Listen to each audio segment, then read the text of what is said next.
小朋友们，今天我们来学第一单元的最后一个部分，11页内容。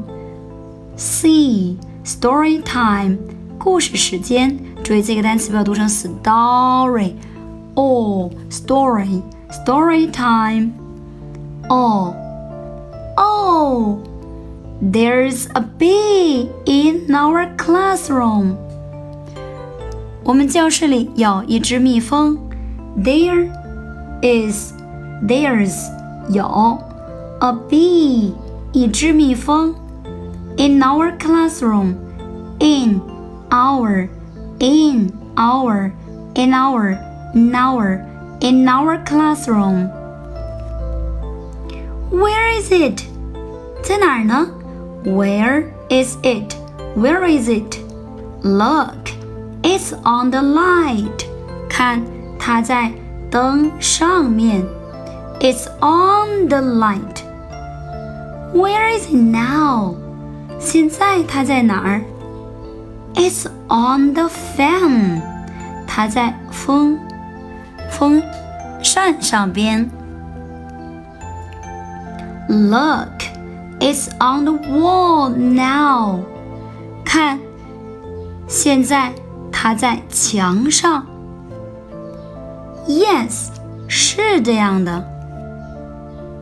What's this? 这什么？ It's a bee. 是一个蜜蜂。No, it's a blackboard. 不，它是一个黑板。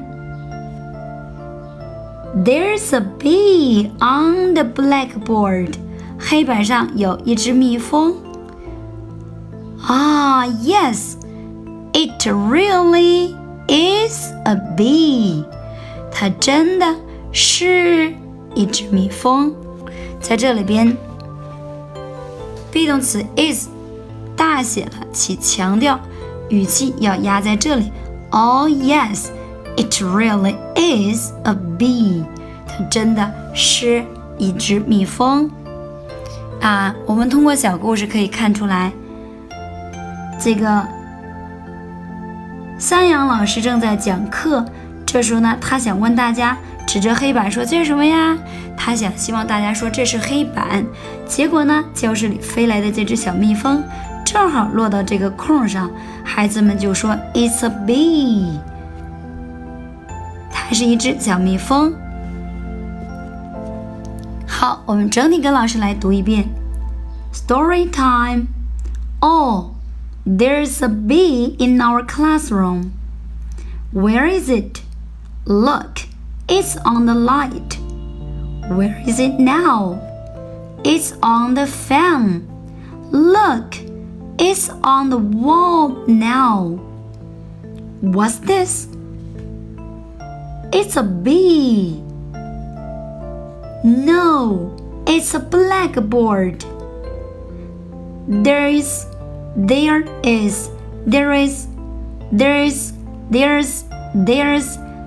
a bee on the blackboard. 黑板上有一只蜜蜂。Yes, it really is a bee. 特别注意这里面的发音，不要读成 it's. It really 这是动词。It really is a bee. 好啦，这一页的内容我们就跟读完事啦。喜欢加关注，跟老师一起来学习吧。